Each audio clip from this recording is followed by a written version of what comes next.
더불어민주당이 3일 여당 목 차의 상병 순직 사건 국회 국정조사 국조 특별위원회 위원으로 내정된 주진우 국민의힘 의원의 사퇴를 촉구했다. 이번 국조특위의 주요 과제 중 하나가 차의 상병 사망 사건 당시 대통령실의 수사 외압 여부를 밝히는 것인데, 당시 대통령실 법률비서관을 지낸 주 의원도 외압 의혹에서 자유롭지 않아 이해 충돌 소지가 크다는 것이다.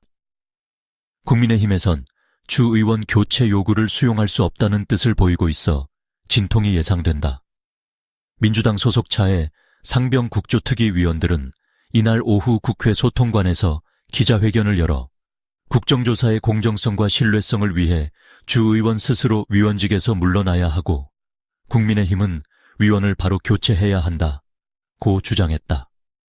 민주당 위원들은 지난해 7월 차에 상병 순직 당시 주 의원이 대통령실 법률비서관으로 재직하며 차의 상병 사망 사건과 관련된 인사들과 대통령실 유선 전화로 소통했다는 보도가 나온 점 등을 들어 주 의원이 사건 진상을 파악하는 데 도움이 되기는커녕 방해 요소가 될 수 있다고 지적했다. 그러면서 일부에서는 주진우 의원이 국조위원이 아니라 증인석에 앉아야 할 사람이라는 지적도 있다며, 주 의원은 필요시 증인으로 나서 사건의 실체를 규명하는 데 협조해야 하는 게 우선이라고도 했다. 또 이들은 올해 7월 주 의원이 차의 상병 특검법에 반대하는 무제한 토론, 필리버스터 중 한 발언으로 유가족과 국민들에게 깊은 상처를 남겼다는 점도 조사위원으로서 자격이 없는 것이라고 했다. 주 의원은 당시 필리버스터 때 만약 사망사고가 아니라 여러 명이 군 장비를 실수로 파손한 사건이 일어났다고 가정해보자며, 군에서 조사하는 사람들이 나와서 일주일 만에 조사를 한 다음 8명에 대해 군 설비 파손 책임이 있으니 집을 압류해놓고 일단 소송을 진행하겠다고 한다면 당하는 군 입장에서는 그 결과에 승복하기 어렵다고 해 비판을 받은 바 있다. 민주당 쪽에선 의원이 직접 이해관계가 있거나 공정을 기할 수 없는 현저한 사유가 있는 경우 제척과 회피의 사유임을 명시하고 있는 국정감사 및 조사에 관한 법률 제13조를 들어 국민의힘 쪽에 국조특위 명단을 다시 제출해 줄 것을 요구하고 있다.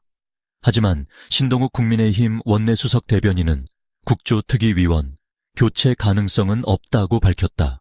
주 의원도 국방부 장관을 비롯한 사건 관련 국방부 관계자들과 통화한 사실조차 없다며 지속적으로 의혹 제기를 한다면 즉시 법적 조치를 할 것이라고 사퇴를 거부했다.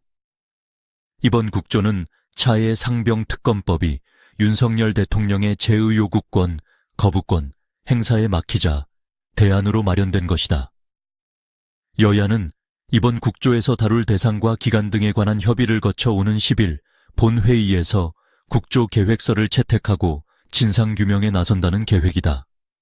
하지만 위원 선정 문제에서부터 갈등을 빚고 있어 차의 상병이 목숨을 잃은 지 1년 5개월 만에 어렵사리 합의된 국조 진행이 순탄치만은 않을 것이란 우려가 나온다.